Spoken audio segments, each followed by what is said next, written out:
Welcome to another edition of Dramas, Dreams, and Drollery. My name is Mark. I am the author of all works presented on this channel. Please understand that I retain the copyright. This means that you may enjoy these programs, but you must not use them for your own gain. Before offering today's literary feature, I should like to introduce someone indispensable in the production of the programs, my granddaughter, India. Hi everybody, I hope you're enjoying the videos. She has given me valuable technical assistance, assuming virtually all responsibilities for the recording and uploading of my programs. Thank you, India. You're welcome. Okay. Now let's turn to today's story, a zany tale of high promise derailed by innocence. It's called F.S.U. From the perspective of an Asian American parent, Wendy Soon was a near-perfect daughter. Intelligent, orderly, industrious, mature, and obedient, she seemed to have it all. Though a bit shy, she commanded the respect and admiration of peers, teachers, and adults in general. No challenge seemed too great for her. Outside of school, Wendy had mastered piano, tennis, and Mandarin. Now, in her senior year at Andrew Jackson High School in Coeur d'Alene, Idaho, the young lady was polishing a resume for college admission. A fine resume, too, though not as fine as she or her parents had hoped. The 4.0 grade point average reflected industry more than intellect. Unfortunately, the SAT score denied her entry to Caltech or Dartmouth, the schools of her choice. Wendy would have to settle for a second-tier school. Overwhelmed with work, Father Soon had no time to research or evaluate acceptable substitutes. Speaking English poorly, Mother Soon was incapable of doing the job. The burden fell upon the young woman herself. Fortunately, the family's large income ensured that Wendy could attend any college of her choice. With considerable effort, the young lady narrowed the list to 4: Oberlin in Ohio, Reed in Oregon, Amherst in Massachusetts, and Vanderbilt in Tennessee. Then, at the 11th hour, she heard about F.S.U. The Jackson High Bulletin one morning announced a campus visit by an agent of that institution. Unfamiliar with F.S.U., Wendy did not intend to hear the presentation, but Liz Fan, a friend and fellow member of the class of 1997, persuaded her to go. The speaker, Xiao Qi-Yuan, was a sober-minded Chinese-American man about 25 years of age. Handsome, too. His arguments for attending F.S.U. seemed compelling. His manners were polished, and his attire was impeccable. Wendy decided that an institution capable of producing such a man must be excellent. That instant, she decided that F.S.U. was the school for her. To convince her parents, the young woman escorted them to the tea held that evening for prospective students of the college. Upon meeting Xiao Qi-Yuan, Mr. and Mrs. Soon, too, fell in love with F.S.U. They readily signed the application forms. Jackson High classmates congratulated Wendy on her choice. "You'll love Florida," John Franklin affirmed. Upon hearing this statement, the young woman suddenly realized that she was going to Florida. Until that moment, she had given no thought to the location of the school. It really didn't matter much. She had always expected to go to an out-of-state institution. When Mike Braden in her English class declared that she would love Florida State because it had a great football team, she learned that FSU stood for Florida State University. but she became confused when Gene Richmond told her that Florida State was located in Tallahassee, the state's capital. The admission papers she had mailed were addressed to Bonita Springs, Florida. Wendy decided that Bonita Springs must be a suburb of Tallahassee. Receipt of an acceptance letter from FSU was cause for celebration in the Soon household. Gifts and congratulations arrived from relatives in China and San Francisco. Classmates at Jackson High expressed their envy of the warm weather Wendy would enjoy. Mike Arias showed her magazine photos of Florida's sandy beaches. Mr. Soon reminded his daughter of the challenges she faced and of her duty to uphold the family's honor. During the summer after graduation, Wendy volunteered part-time at a local hospital. She also spent 3 hours daily improving her knowledge of calculus, a subject that had proved troublesome in the past. She intended to be ready for the challenges of FSU. On September 1, at a farewell dinner with family and friends, Mr. Soon offered a toast to his excellent daughter who would bring glory to the Soon name. From Coeur d'Alene, Wendy flew to Tallahassee by way of Denver and Atlanta. It seemed strange but exciting to travel alone. Only once before, on a visit to relatives in San Francisco, had she ever flown on a plane, and on that occasion with her parents. In fact, she had rarely done anything in her life independently. Now she was completely on her own. It was exciting but scary. At the airport in Tallahassee, she instructed a cab driver to take her to FSU. She added shyly and nodded in response to his query, "New student, huh?" Driving up Springfield Road was a thrilling experience. The terrain and the architecture contrasted sharply with what she had known in Idaho. As the campus came into sight, Wendy spied large numbers of students, some obvious newcomers like herself. The driver deposited his passenger in front of the admissions office. Wendy joined a long line beside a sign that read, "Incoming Freshmen." It took an hour and a half to reach the front of the line. Instead of receiving the usual packet with dorm and class assignments, the enrollee got a puzzled look from the woman behind the desk. "I don't find your name on the list, young lady. Please go to room 119 down the hall. Perhaps they can help you there." In room 119, the student received a profound shock. After scanning Wendy's papers, the official laughed as she said, "I'm sorry, but you're at the wrong school. This is Florida State University. The school you seek is located elsewhere." I don't understand. I thought this was FSU." "It is, but there are two FSUs. Your school is in the southern part of the state. I'm not sure just where it's located, but I'll check for you." After consulting a book, the official returned to say, "It's in Bonita Springs. Good luck."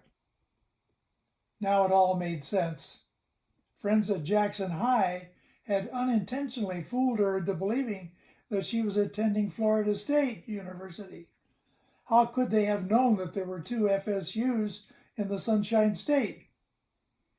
As she boarded the bus for Bonita Springs, Wendy was thinking that perhaps it wasn't bad to leave behind a school with thousands of students. She might feel uncomfortable in such an environment. Like Reed and Dartmouth, FSU is probably a small college tucked away in a serene setting. Arriving at the bus station in Bonita Springs after an 8-hour ride, the traveler was tired and hungry. She asked the agent of the ticket booth about the location of FSU. "FSU? What's that?" A college here in Bonita Springs. The agent turned to an old man seated in a wicker chair nearby. Know anything about a college here in town? He asked. The old man cupped his hand behind his ear. College, you say?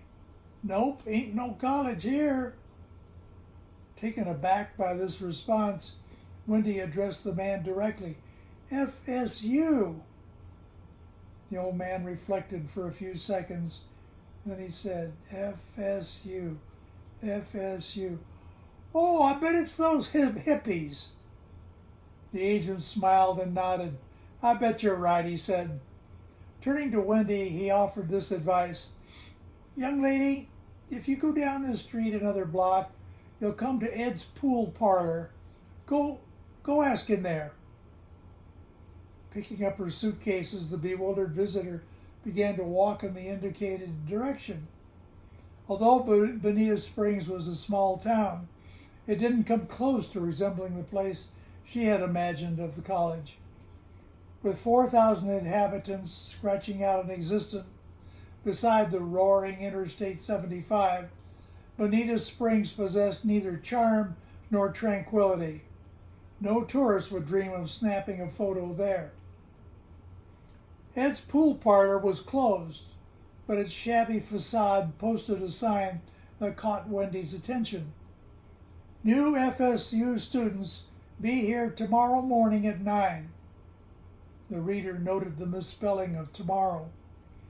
After a hamburger and Coke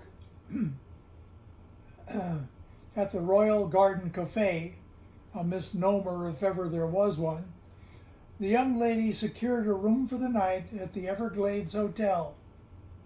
A lumpy bed and bedding that might have suited a crocodile didn't give Wendy a good night's rest. She awoke in the morning with a sore back and an arm that bore bite marks.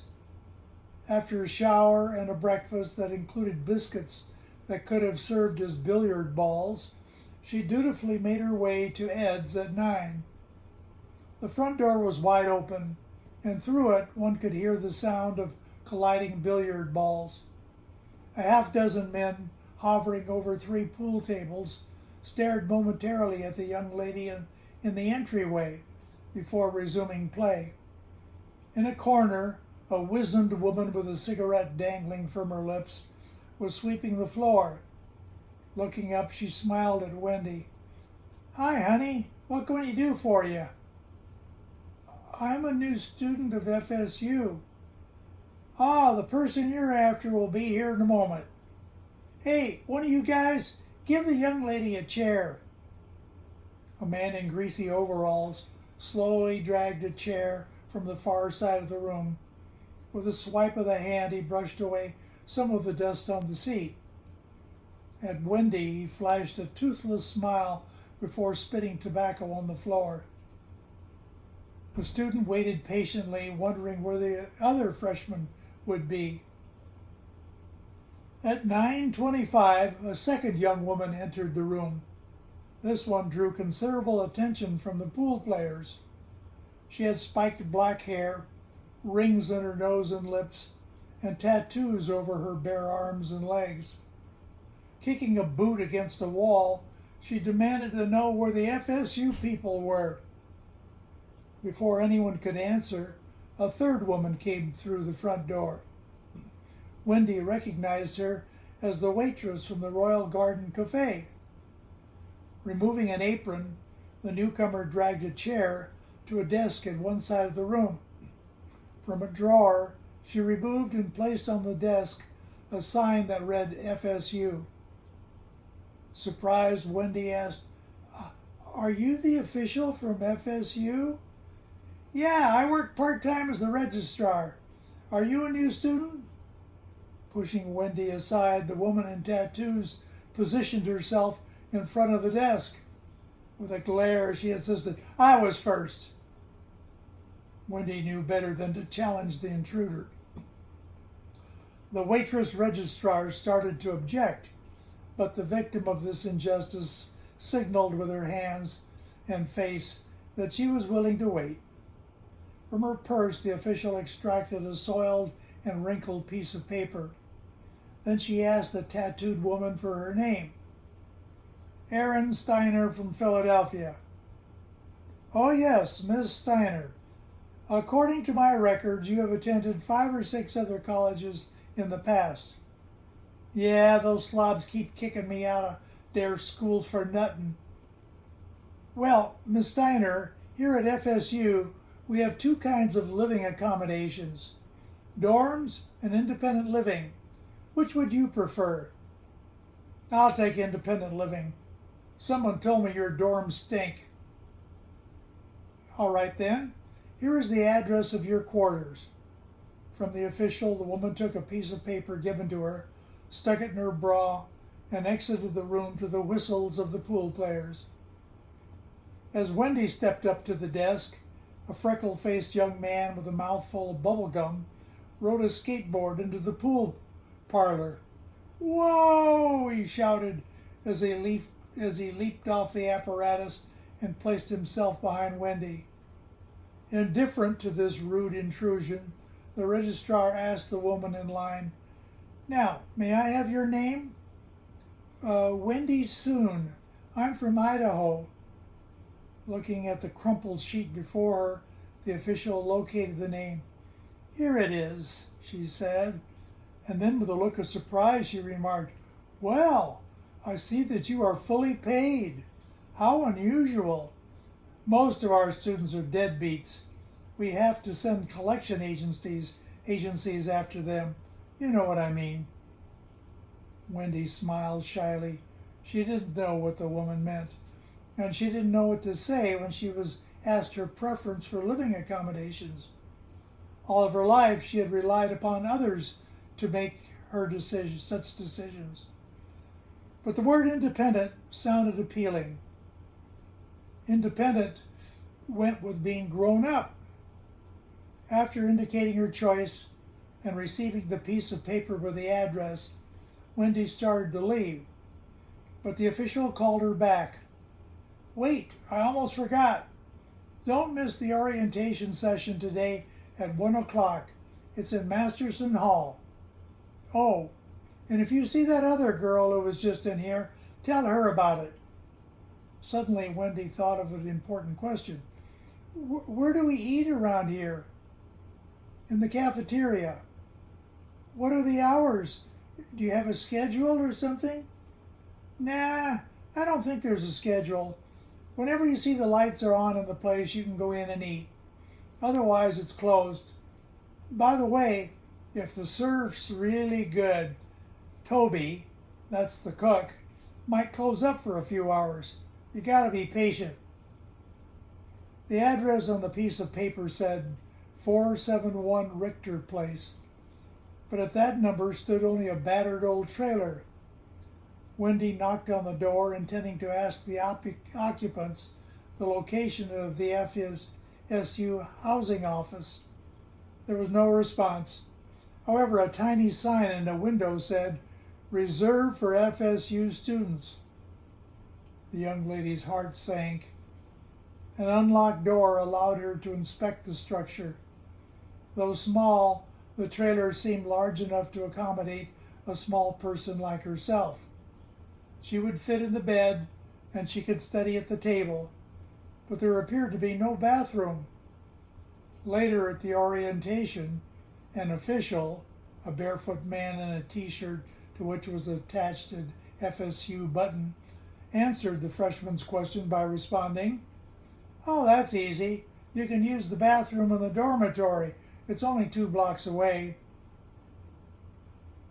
Before the orientation session, the newcomer walked around the community. She discovered that F.S.U had no real campus.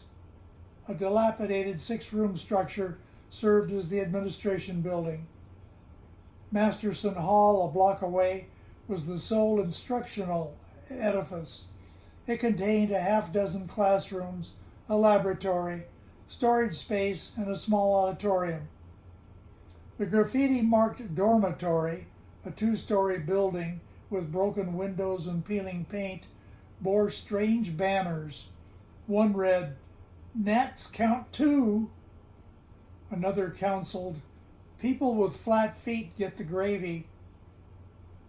2 blocks from the dormitory stood the cafeteria. It seated only 38 people at a time. In order to be served before closing time, students sometimes had to take food out in a sack.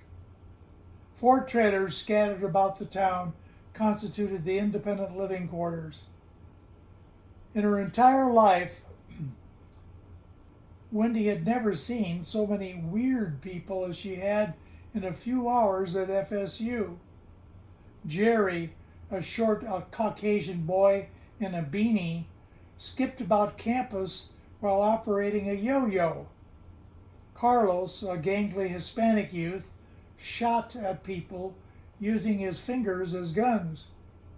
Emma, a Vietnamese girl, took pictures with an invisible camera. Vinny, from Brooklyn, dropped water bombs from the roof of Masterson. A Cajun girl named Amanda giggled constantly, even in class, and these were some of the more normal people on campus. From Lefty, so called because she always leaned to the left, Wendy learned that the cafeteria was open at 11:30. She managed to occupy one of the few empty seats. Sitting beside her was a Caucasian boy in a tuxedo who introduced himself as Rodney.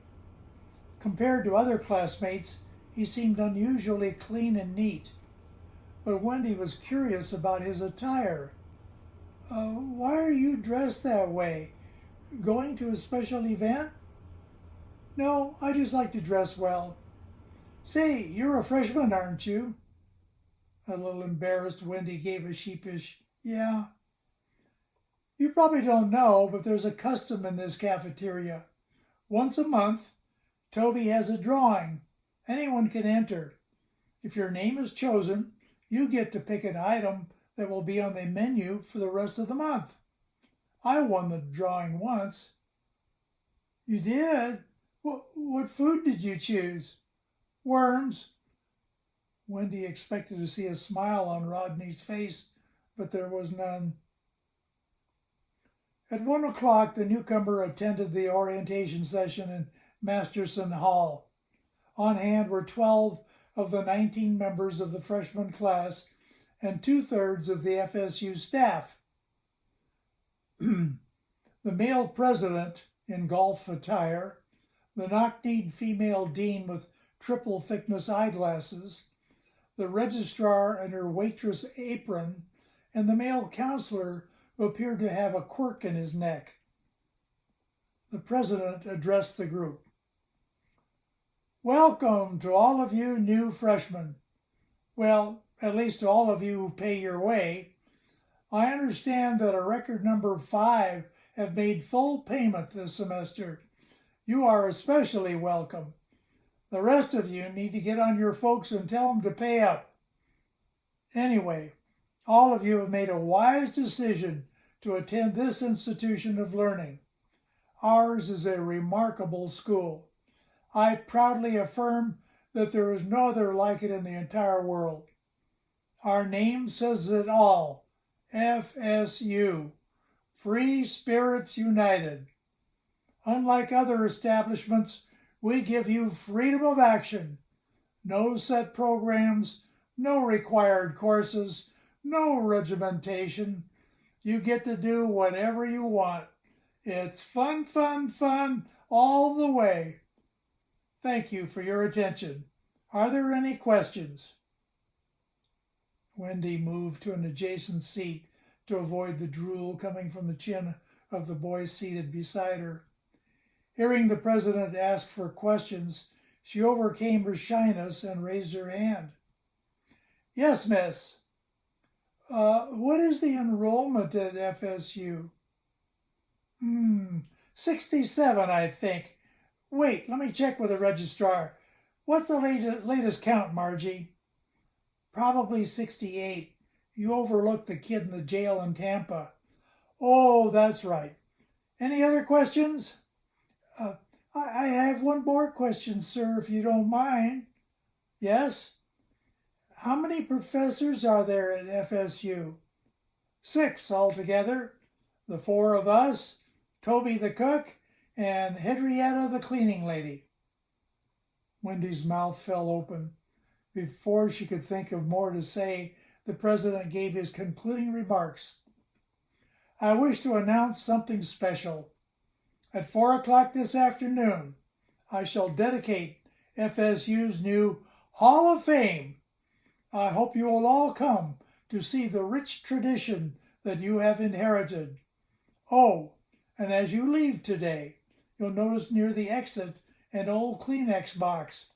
If you, especially you deadbeats, have any extra change to spare, just drop it in the box. Every little bit helps to keep our standards high. The last to leave the auditorium, Wendy counted 7 pennies in the box. Curious about FSU's rich tradition, Wendy made her way to the new Hall of Fame building at 4 o'clock. It was a circular canvas tent on the edge of town. After a brief reference to the immortals of FSU, the president, still in golfing attire, cut the tape and allowed visitors to see the school's wonderful heritage. In diorama 1 was a boy mannequin lying in a bed. The scene commemorated a classic textbook by former Professor Erwin Crutchheimer entitled Hopscotch Tips for Bedwetters. The second diorama showed an old woman bending over and touching the floor. It honored the trailblazing History of Lint Picking by Professor Abner Puffner.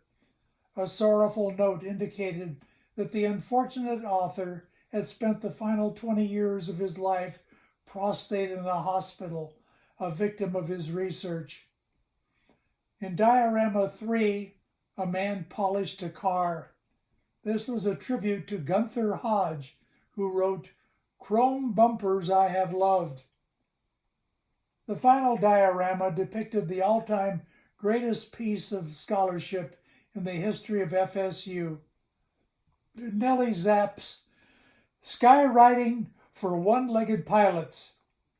The first scholar to uncover racism in that art, Zapp had demonstrated that no skywriter had ever displayed Chinese pictographs. In the cafeteria for breakfast the next morning, Wendy met Toby the cook. Remembering that he was also one of FSU's 6 professors, she said to him, "Excuse me, sir, I'm a freshman. Can you tell me when we will be given our class assignments?" Toby smiled and replied, "There are no class assignments at FSU. We do things differently here. Just tell one of the staff what you want to study." "Well, may I tell you?" "If you want, but it'll have to be some other time. I'm on my way right now to participate in a video game contest." "Okay, everybody, clear out of the cafeteria. I'm closing up." Wendy barely had time to take a last gulp of coffee and grab a roll before Toby locked the door. The administration building was also closed. A sign in the window said, "We'll be back after lunch." In Masterson Hall, Wendy located Mr. Eldridge, the counselor, all alone in an office with his feet on the desk. "May I speak with you, sir?" "Sure, have a seat." While they talked, the man's head continually jerked from side to side. "I understand that we students are supposed to work out our own program of study with a faculty member?" "That's right. What do you have in mind?" "Actually, I don't have a definite idea. Before coming to FSU, I was torn between chemistry and music." Those are such commonplace subjects. For that, you should have gone to an ordinary school like Florida State. Here at FSU, we do things differently." That's what everyone tells me. But would you explain this school's tradition a little better?" "Certainly, but before I do, I must ask you a question. Do you happen to have any fruit flies in your pocket? No, sir. Well, how about chewing tobacco? Either one would do. Uh, no, sir. Oh well, I guess I can wait for the rainbow. You asked what makes FSU different. Well, the programs of instruction at conventional colleges all follow the same depressing pattern. At the undergraduate level, students take broad general subjects like geology, history, or French. It isn't until graduate school, and especially the doctoral level, that students finally get to specialize in a narrow field. In a stroke of genius, FSU's founder, Rutherford P. Highfeather, said to himself, "Why not establish a school that starts at the top, not the bottom? Furthermore, why compel students to take courses that they don't like? Make learning fun, fun, fun." I see. Could you give me some idea of the sort of program that I might pursue? Oh, there's no limit to the possibilities. Just use your imagination. Yolanda Vasquez, one of our sophomores, is studying prune pits. Her roommate, Oda Fromm, got so enthusiastic over Yolanda's work that she switched her major from anthills to pickleworts. It's really impressive what that young lady is doing. You'd never know how important pickleworts are to the world's economy. I had no idea students were studying things like that at FSU. Isn't it exciting? So, do you professors conduct much research? Well, yes, but at higher levels, of course. What are you working on at present? I'm working on a book entitled Groundnut Spread. Excuse me, sir, but isn't that peanut butter? Between you and me, it's exactly the same. But among us intellectuals, we have to use sophisticated words in our writing, or we don't get honored for our achievements. I see. Much good work is being done here at FSU. Marge Kellerman, our registrar, you remember her, don't you? Wendy nodded. Well, her brain is working even when she's making a pizza. One day, a dirty truck driver came in the Royal Garden. As he was sitting at the counter, Margie got an inspiration for a project. The book that resulted from her research is entitled T-Shirt Stains. Very enlightening. It's a must-read. You never imagine just how much information there is on T-shirt stains. Sheer genius, that Margie. Sounds interesting, said Wendy, a weak smile on her face. There's more. You don't see President Byers much on campus. That's because he spends most of his time on the beach. He's doing research. For some time, beachcombers have reported that crabs engage in fencing. Can you believe it? Picture two crabs fighting with weapons. Wouldn't that be interesting to witness? For the past 2 years, President Byers has been trying to prove or disprove that theory. He hasn't found a single example yet, but give him credit for tenacity. If he succeeds, just imagine the significance of his discovery. Why, there are millions of crabs all over the world. I can see that some very interesting work is being done at FSU. What's the deadline for me to decide on a major? There's no deadline. Take your time. Whenever you get around to it, just inform me or some other staff member. I recall one student years ago who spent every day of the first semester surfing at the beach. Then, on the last day, he informed me that he was specializing in water ski decorating. Sure fooled us. Pretty tricky of him to do all that surfing and then switch suddenly to water skis. He aced the course, of course. He made a straight A average in his 7 years at FSU. But then most of our students do excel. Just to get your brain working, I'll throw out a couple of possibilities for study. How about bubblegum chewing? To my knowledge, that's a subject that's been long neglected. The counselor paused for an instant to let the student grasp the full significance of his words. Then, with a smile, he added, and polka dot camouflage. That evening, before phoning her parents, Wendy thought carefully about what to say. Hello? Dad, it's me, Wendy.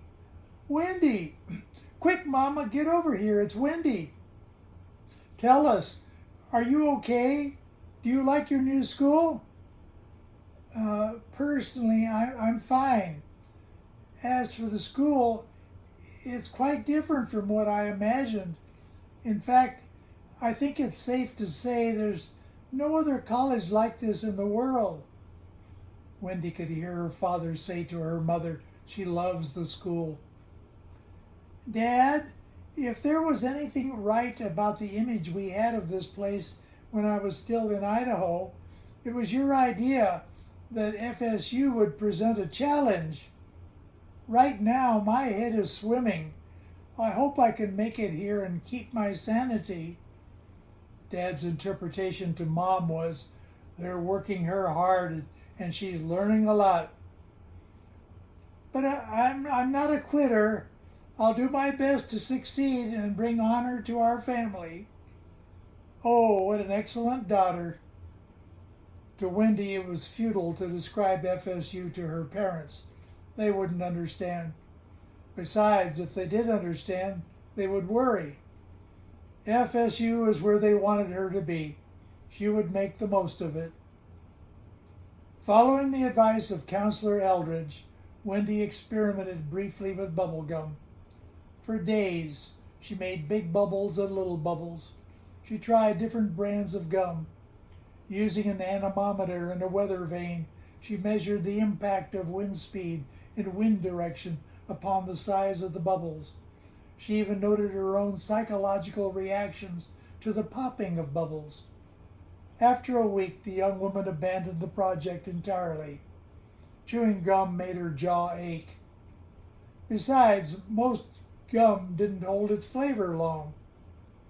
Jerry Levin, the yo-yo enthusiast, got Wendy interested in something he called musical cabs.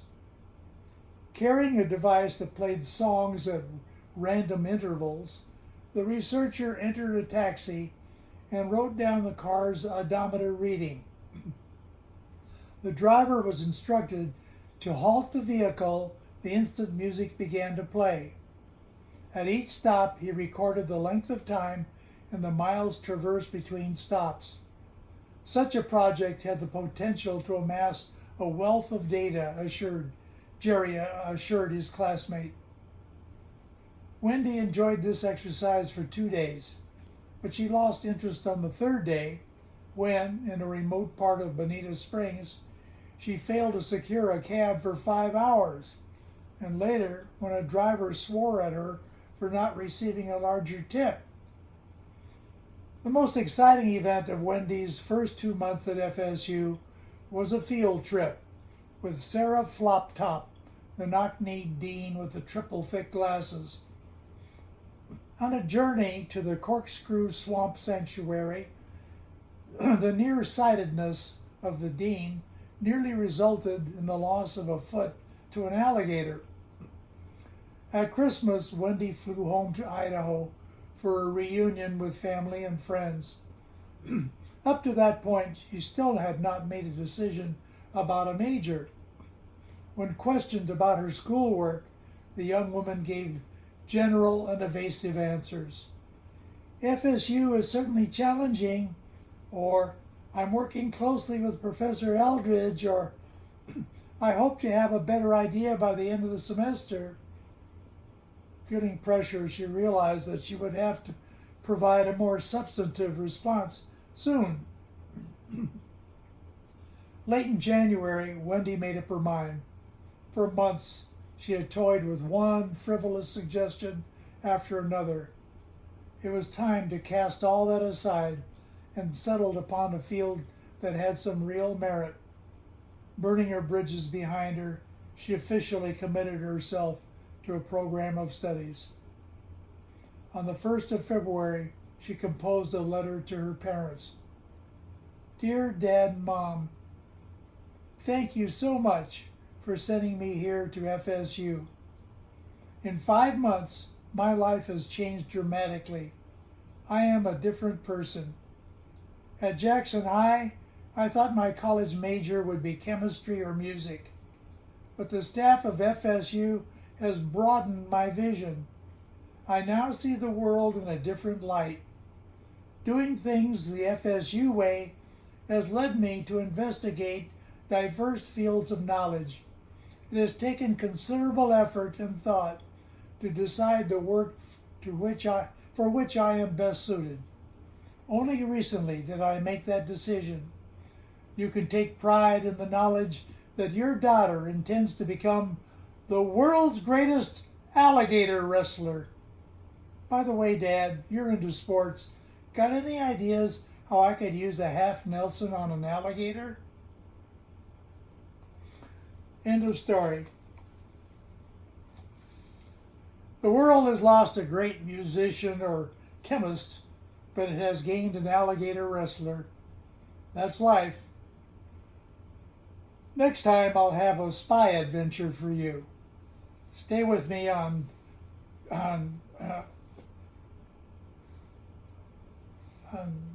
dramas, dreams, and drollery.